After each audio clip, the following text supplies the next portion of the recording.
every NFL season of the 2000s explained in 25 minutes, but you know, it's my video, so it's gonna be 50 minutes. Sit back, relax, and enjoy. Actually, I'm not gonna make it that long. The 2000 NFL season opened with the league in transition. Why the first highlight wasn't LT though? The 90s icons were gone. Get this nigga off my screen. Where LT at? And were fading. John Elway had retired. Barry Sanders got sick of the Lions, and the Cowboys dynasty was collapsing as their stars aged out. Get The greatest show on turf had dazzled the year before, but as the millennium turned, aside man, they played on that terrible AstroTurf. from Peyton Manning, it wasn't clear who the NFL's next great AstroTurf was like playing on like carpet. Star or team was supposed to be. This was terrible. the year where the saying "defense wins." He killed somebody, didn't go to jail for it. Championship. Just saying. Really was true.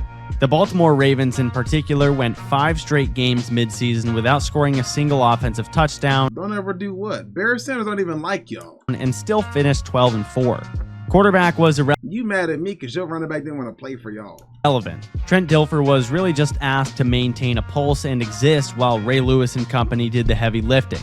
They allowed only 165 points all season, or only 10 points. That nigga killed somebody and then came out here and played in these fucking shoes. 3 points per game.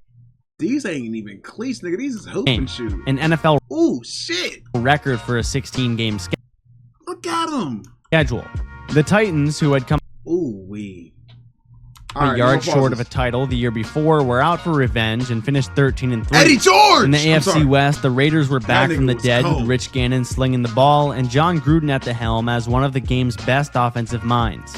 Even the Dolphins were relevant, leaning on a gritty defense and Jay Fiedler doing just enough to not Jay who? sink the team. Over in the NFC, Oh God, I'm not gonna pause it 26 times. Start the counter. Now, start after this one. After this one. Marshall Faulk won MVP. The Vikings started 7-0 behind Dante Culpepper's breakout and Randy Moss catching touchdown bombs on a routine basis. But the wheels fell off in December. The Bucs were menacing on defense. The Saints shocked everyone by going 10. Nick, I don't know why I thought that was Jameis Winston. I thought that was Jameis Winston. I was gonna say, what the fuck? When did this nigga play in the 2000s? I'm sorry. 6, winning their first ever playoff game. And then there were the Giants, quietly going 12-4 behind a revived Kerry Collins, a bruising run game, and a nasty front seven.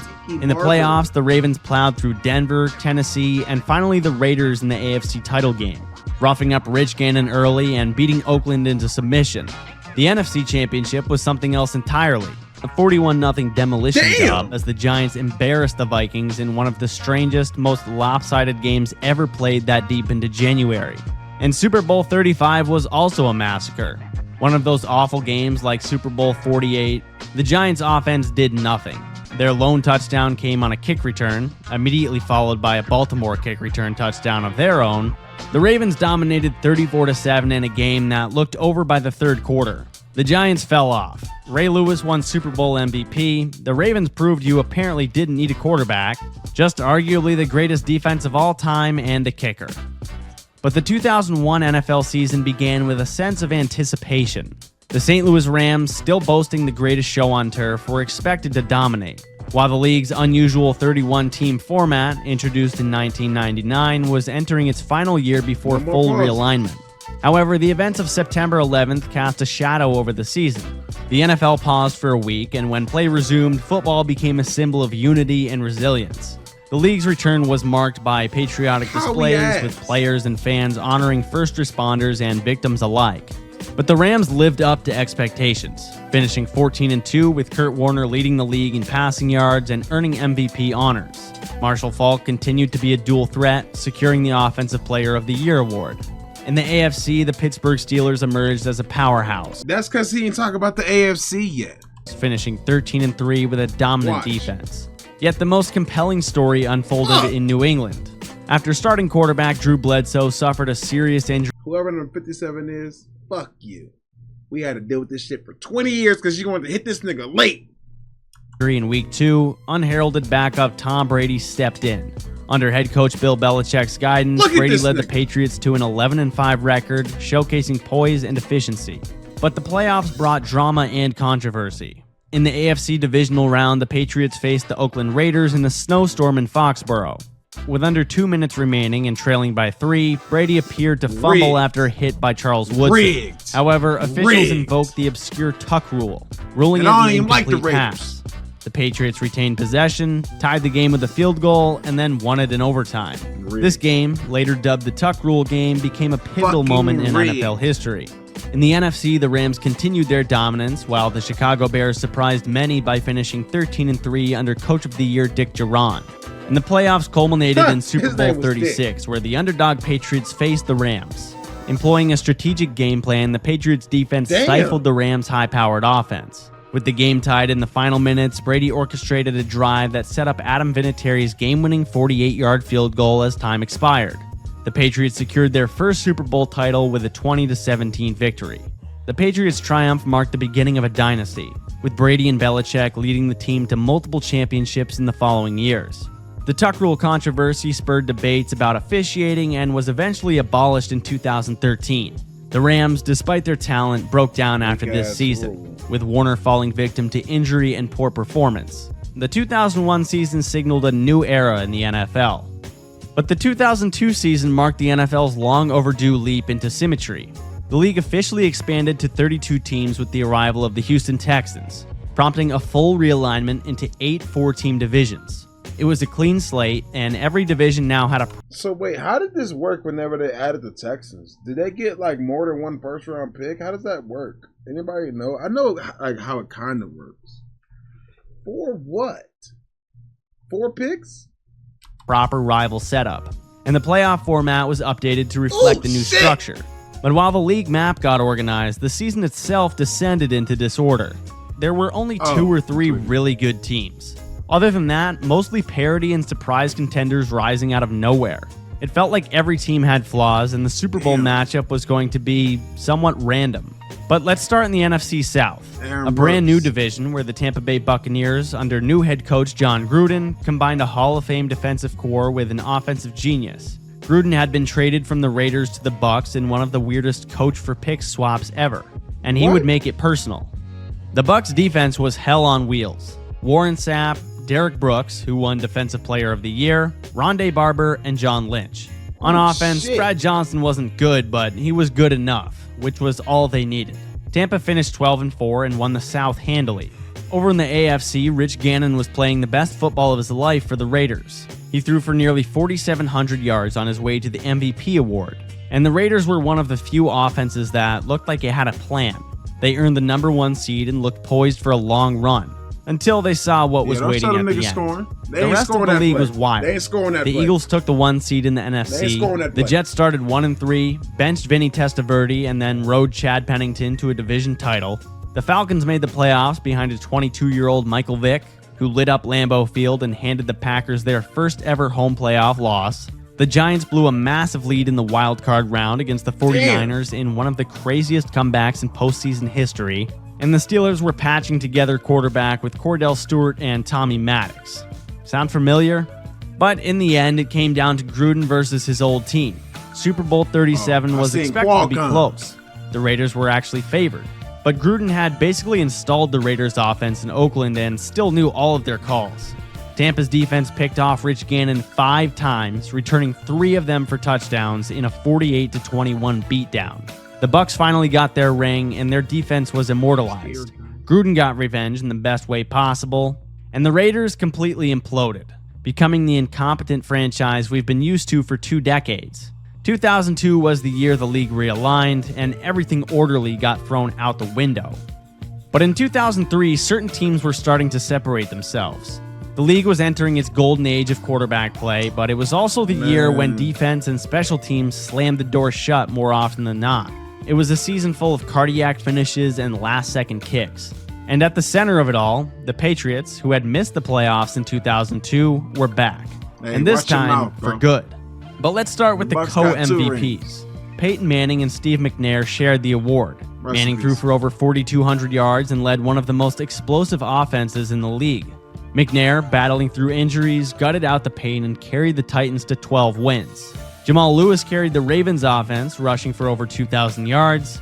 In Kansas City, Priest Holmes scored 27 total touchdowns and looked like the new version of Emmitt Smith. The Chiefs started 9-0, but their defense couldn't stop a nosebleed.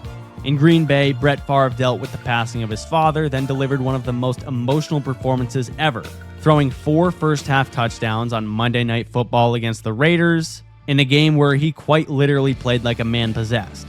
Meanwhile, the Panthers were quietly building something terrifying. John Fox? In Carolina.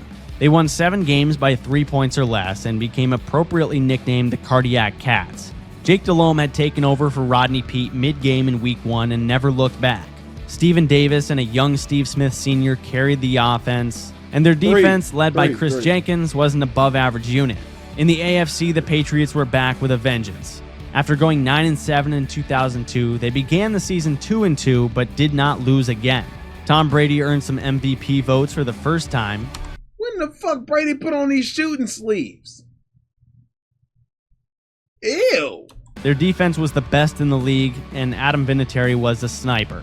The playoffs gave us thrillers. Ew. The Colts dropped 41 on the Broncos. The Titans edged the Ravens in a barn burner. The Panthers beat the Rams in double overtime on a walk-off 69-yard Steve Smith touchdown. This is so cold. And the AFC title game was a Brady Manning showdown. New England 24, Indy 14. Manning threw 4 picks and was schooled by Belichick's defense. And Super Bowl 38 was Patriots-Panthers. A gritty defensive first half turned into an all-time fourth quarter. They combined for 37 points in the final 15 minutes. Vinatieri, of course, ended it with a game winner from 41 yards out with 4 seconds left to make it Patriots 32, Panthers 29. The Patriots were officially building a dynasty. Jake Delhomme became a household name, and the Brady-Manning rivalry was just beginning. And by 2004, the NFL had fully embraced the quarterback era. The days of smash mouth, run it 40 times a game football weren't necessarily gone, but they were on the way out. Passing stats exploded. Fantasy football became a bigger part of the culture, and every Sunday was a stage for elite quarterbacks to shred. But amid all the aerial fireworks, there was still one team that refused to play by the rules. But the MVP race was no race at all. Peyton Manning threw 49 touchdowns, breaking Dan Marino's long-standing record.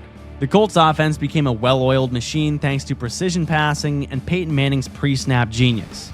Reggie Wayne, Marvin Harrison, and Brandon Stokely all had over 1,000 yards and 10 scores. Damn. In Philadelphia, after 3 straight NFC Championship losses, Hey, watch it, Ty. Watch it, bro. I ain't seen the Falcons either, nigga. Oh, wait, I did see Michael. McNabb Wait till 06. Wait till 06. finally got the superstar receiver to put them over the top. Wait till 06. Terrell Owens, as polarizing as he was, Wait till 06, changed nigga. everything. Watch. McNabb set career highs across the board. T.O. was electric, dancing his way into the end zone week after week. Watch. The Eagles stormed to 13 Keep wins that same and looked energy like in a about team 2 built minutes. to win it all. But the scariest team in the league was not making the flashy headlines. The New England Patriots, fresh off a Super Bowl win in 2003, didn't skip a beat. Newcomer Corey Dillon gave them a true power run game, finishing with 1,635 yards. 4 minutes. Tom Brady wasn't throwing for 4,000 yards and 40 touchdowns just yet, but he didn't need to. His pocket presence, decision-making, and killer instinct were all on display. And the defense, led by Richard Seymour, Teddy Bruschi, and Rodney Harrison, was as disciplined as ever. Over in Pittsburgh, a rookie named Ben Roethlisberger took over after Tommy Maddox got hurt. And not only did Big Ben keep the Steelers afloat, Pittsburgh finished 15-1, the best record in the league, with Roethlisberger going 13-0 as a starter. And their defense was vintage Steelers. I done seen every team get a highlight but the Chargers in 2 videos, bro. Why you hate us? It's been 52 minutes of video time, and I have not seen the Chargers, bro. What's wrong with you, bro? You good? Nigga's a Chiefs fan. Allowing the fewest points in the entire league. And the playoffs didn't disappoint. The Patriots shut down Peyton again, holding the record-setting Colts to only 3 points in the AFC divisional round. The Eagles rolled through the NFC, and in the AFC title game, the Pats handed Big Ben his first loss in a 41-27 beatdown. Super Bowl 39 had drama. Terrell Owens, for all of his flaws, proved his heart, playing on a broken leg and catching 9 passes for 122 yards. The game was tied in the fourth quarter, but Brady stayed calm. And Deion Branch put on a clinic with 11 catches for 133 yards, earning Super Bowl MVP. And Vinatieri, of course, sealed it late. The Patriots were obviously the team of the century to this point. 3 Super Bowls in 4 seasons, and they weren't done yet. The Eagles finally reached the mountaintop, but tumbled down soon after, as T.O. feuded with McNabb. The NFL became pass-happy and flashy in 2004, but the cold-blooded Pats still ran the league. Wait for it, watch. But in 2005, the league temporarily reverted back to its old ways. Passing dipped, games got a little uglier, and at the heart of it all was one very large man on a mission. Let's start with the big picture. Fuck, man. Peyton Manning had just come off his record-breaking 2004, but in 2005, the Colts operated in a much more balanced fashion. They started 13-0, beat the hell out of teams, and looked like the clear Super Bowl favorite. But Tony Dungy's team still hadn't gotten over that postseason hump. In New England, the Patriots were battered, injuries mounted, and they still won the AFC East, but had cracks in their armor. In Cincinnati, Carson Palmer and Chad Johnson were turning the Bengals into must-see TV. Palmer threw 32 touchdowns, and the Bengals went 11-5. In the NFC, the Eagles fell apart as T.O. feuded with McNabb and the entire organization. But the Seattle Seahawks became a juggernaut. Sean Alexander ran for almost 1,900 yards, scored 27 touchdowns, and won MVP in one of the best running back campaigns of all time. Matt Hasselbeck played the cleanest football of his career, and their offensive line, anchored by Walter Jones and Steve Hutchinson, was bullying people. The Seahawks earned the top seed in the NFC at 13-3, but this video ass. The Steelers went about the season a little differently. They barely made the playoffs, finishing 11-5 and getting in as the number 6 seed. Roethlisberger missed time with knee issues. The offense was solid, but the defense was still an elite unit, and they had a clear mission to get Jerome Bettis to the Super Bowl in his hometown of Detroit. And so the run began. They beat the Bengals in the wild card after Carson Palmer tore his ACL on his first pass attempt. Then they beat the 14-2 Colts in Indy in a game that included Ben Roethlisberger's game-saving ankle tackle after a near-fatal Bettis goal line fumble, capped off by the Mike Vanderjagt shank. After that, they went to Denver and crushed Jake Plummer's Broncos in the AFC Championship. Over in the NFC Championship, the Seahawks smoked Carolina, so we got Pittsburgh-Seattle in Super Bowl 40. Which was a weird, flag-heavy game where the referees became part of the story. Big Ben scored a questionable touchdown, and Hasselbeck got flagged for a textbook tackle. And the Seahawks never found rhythm. But the Steelers hit the plays when they needed them. Antoine Randall threw a touchdown to Hines Ward on a reverse pass and closed it out. Ward won MVP, and Bettis finally held the Lombardi in Detroit. The Steelers became the first 6 seed to win it all. Bettis retired on the podium, and the officiating controversy became a permanent part of Super Bowl lore. But let's move on to 2006. At this point, Peyton Manning was becoming ridiculed for his annual monster regular seasons followed by playoff exits. A generational quarterback who couldn't get over the hump. He had the stats, 2 MVPs, and Hall of Fame trajectory, but the ring was still missing. New England haunted him, and every year seemed You glazed this nigga for 15 minutes already. Damn, we get it. To end with a collapse. But 2006 presented the perfect chance to put that narrative to rest. As for the rest of the league, the NFC got shuffled a bit, and a man named Devin Hester became the best kick returner the world had ever seen. The Chargers were arguably the most... You see it, nigga. You see it, nigga.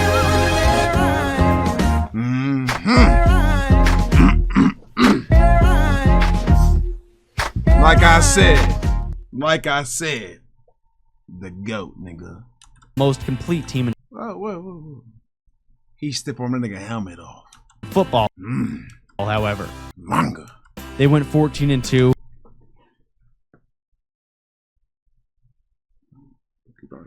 Had LaDainian Tomlinson in full-on God mode, rushing for 1,800 yards and scoring a new record 31 touchdowns on his way to the MVP, while Phillip Rivers took over for Drew Brees and excelled. But as we know with the Chargers, the postseason... We can't never have shit, man. I was just getting happy. I was just smiling at these niggas lost. It's that game when the nigga fumbled the fucking catch. The pick. Season was a different story. In New Orleans, Drew Brees arrived fresh off shoulder surgery and transformed the Saints overnight. With Sean Payton calling the shots and rookie Reggie Bush electrifying the Dome, the Saints became the heart of a post-Katrina city still putting itself back together. They finished 10-6, won the NFC South, and reached their first ever NFC championship. But the NFC belonged to Chicago. Behind a monster defense, a breakout season from Hester, and Rex Grossman, the Bears finished 13-3. Their Urlacher-led defense was top shelf. Hester was housing a kick every few weeks, but winning it all with Rex Grossman under center was going to be no easy feat. Back in the AFC, the Colts started hot, but dropped 4 of their last 7 games, as their defense was a problem. But once the playoffs hit, something clicked. They beat the Chiefs, outlasted the Ravens, and then finally got another shot at the Patriots. The AFC Championship game became an instant classic.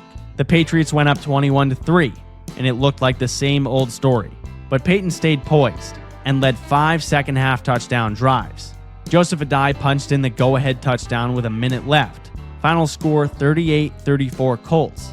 Peyton had finally slayed the dragon, and Super Bowl 41 was quite the contrast of styles. I don't even feel like watching the video no more, bro. I thought we was going to have at least like a minute. Devin Hester returned the opening kickoff for a touchdown, the first time that had ever happened in Super Bowl history. But that was the highlight of the game for Chicago. Manning didn't light it up, but he managed the rain-soaked game to perfection. The Colts established the run, forced turnovers, and the Bears unraveled. Colts 29, Bears 17. Tony Dungy became the first black head coach to win a Super Bowl. Devin Hester became a legend despite the loss, and Peyton finally silenced the critics and got the one thing missing on his resume. But in the background, Tom Brady and Bill Belichick were preparing to rewrite the history books in 2007. After Spygate hit in Week 1, the Patriots took it personally and decided to humiliate the rest of the NFL. In the offseason, the Patriots had added Randy Moss, who had spent the last 2 years buried in Oakland. And why did they let that happen? Why couldn't they veto this trade like they vetoed the Chris Paul trade, huh? Why did they let this become a thing? And Wes Welker, a quietly ascending slot receiver imported from Miami. That duo, with Brady at the helm, became unstoppable.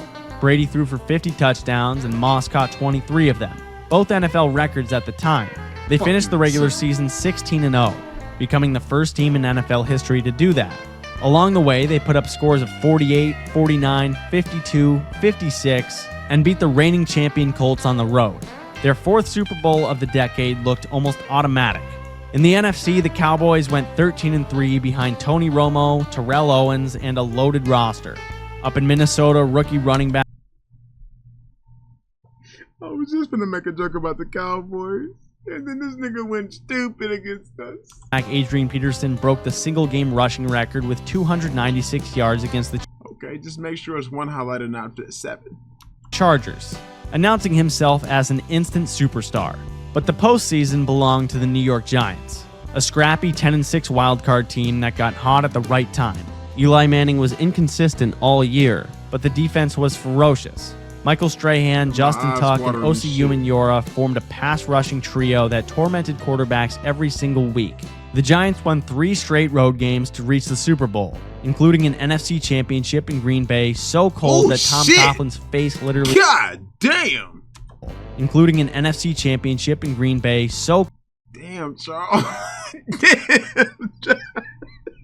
Good God, Charles. I would... Oh, shit. Cold that nigga got fumbled. Tom Coughlin's face literally froze mid-game. Then Brett Favre threw a crushing interception in overtime. Giants 23, Packers 20. And the script was set. The best team of all time versus the team that barely made the playoffs, but had actually almost taken them down in the final week of the regular season. And in Super Bowl 42, the Patriots, averaging 37 points per game. That's why the Patriots finna do all the dirtiest ways in the fucking Eastern Conference Finals. He finna do all the ockiest ways. Game were held to just 14. The Giants defense battered Brady all night. And then, down 14-10 with a minute left, Eli Manning became a legend. On 3rd and 5, he escaped what should have been a sack and threw a prayer that David Tyree answered with his helmet. Crazy. Moments later, Manning hit Plaxico Burress in the corner of the end zone. Giants 17, Patriots 14, and the undefeated season was dead. The Giants pulled off the greatest upset in NFL history.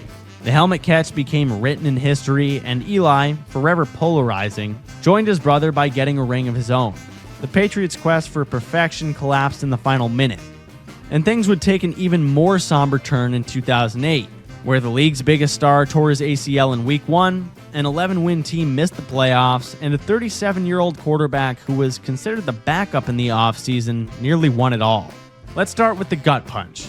Tom Brady, fresh off a 50-touchdown season, tore his ACL 7 minutes into the season opener. Just like that, the Golden Boy was out, and the reins of the juggernaut were thrown into the hands of Matt Castle, a backup who had not started one game since high school. Somehow, he led the Patriots to 11 wins, but they still missed the playoffs in a stacked conference.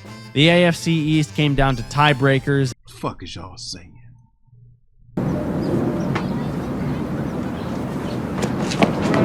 Fuck that.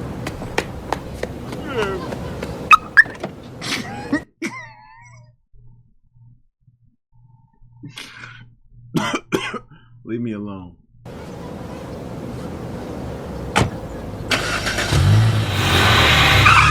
He gonna cry in the car. Leave me alone, bro. Leave me alone. Y'all niggas serious, man? Is y'all niggas serious, man? We can't have shit. I don't want to see y'all niggas in the club. Ain't no promoter better not book now one of y'all niggas, man. Y'all niggas, man. I don't even want to see him. I don't want to hear from him. I don't want to speak to him. And the Miami Dolphins, led by Chad Pennington and the suddenly unstoppable Wildcat formation, took the division crown. Peyton Manning quietly added to his legend, winning his third MVP, and this was also the year Brett Favre joined the Jets after his messy Packers divorce, allowing Aaron Rodgers to finally take over in Green Bay. Meanwhile, Big Ben and the Steelers were back at it once again. Their defense, led by Troy Polamalu and Defensive Player of the Year James Harrison, was one of the best of the decade. In the NFC, the Arizona Cardinals woke up. Kurt Warner, resurrected from the backup pile, caught fire. He and Larry Fitzgerald dragged Arizona and its terrible defense to one of the franchise's best seasons ever. Rookie Matt Ryan led the Falcons to an 11-5 season in the post-Michael Vick era. The Panthers pounded the rock with D'Angelo Williams and Jonathan Stewart, and the Vikings, still in quarterback hell, watched Adrian Peterson lead the league in rushing yards and carry the team to a 10-6 finish. But the Super Bowl was between the Steelers and the Cardinals, and it delivered perhaps the greatest ending in NFL history. First came James Harrison's 100-yard pick six, the longest in Super Bowl history. Then Larry Fitzgerald responded with a slant 64 yards to the house with 2:37 left. The Cards might have it in the bag, but Roethlisberger had one more drive. 8 plays, 78 yards, and one impossible throw into the corner of the end zone. Santonio Holmes tiptoeing the sideline with both. Like, everybody team done got a highlight or something but mine, bro. Feet even in, the Raiders pulled off a toe drag catch for the even the fucking Dolphins. Ages. Steelers 27, Cardinals 23. Pittsburgh got their 6th ring, more than any other franchise. Holmes won MVP, but Warner and Fitz fell just short in an epic showdown where nobody knew who'd be standing until the final toe tap. But in 2009, the decade was ending with Drew Brees, Brett Favre, and Peyton Manning battling for the throne. The game was more quarterback-driven than ever, and yet the biggest moment of the year came on a special teams play that no one saw coming. It was the year of redemption for New Orleans and the year of revenge for Brett Favre. Let's start in New Orleans. The Saints had had minimal success in their history, a franchise famous for fans in paper bags and losing seasons. But in 2009, that would change. Drew Brees threw for over 4,300 yards and 34 touchdowns. You know what? Sean Payton was one of the best play callers in the game, and the Superdome was deafening.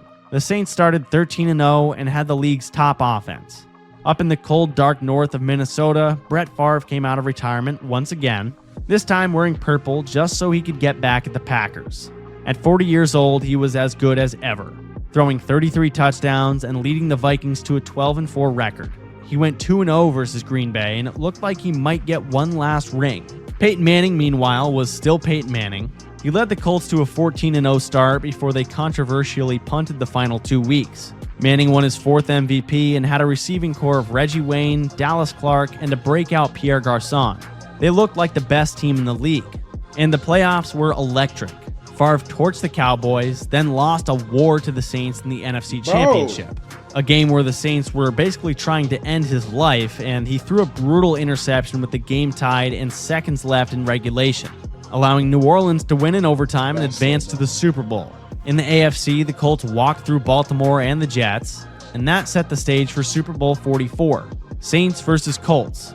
Manning started hot. The Colts went up 10-zip, but then came the ambush. Sean Payton opened the second half with a surprise onside kick, flipping momentum and shocking the world. From there, Breeze picked the Colts defense apart before the dagger, which came in the form of a 74-yard Tracy Porter pick six. Payton's near-perfect season ended in disappointment, but Breeze lifted his son during the confetti after the Saints ended the decade with their first Super Bowl win in franchise history to help heal the city of New Orleans. Thank you for watching, and if you like this video, I think... When the Chargers gonna get one, bro? We still ain't got our chance, man. Let us get a chance, bro.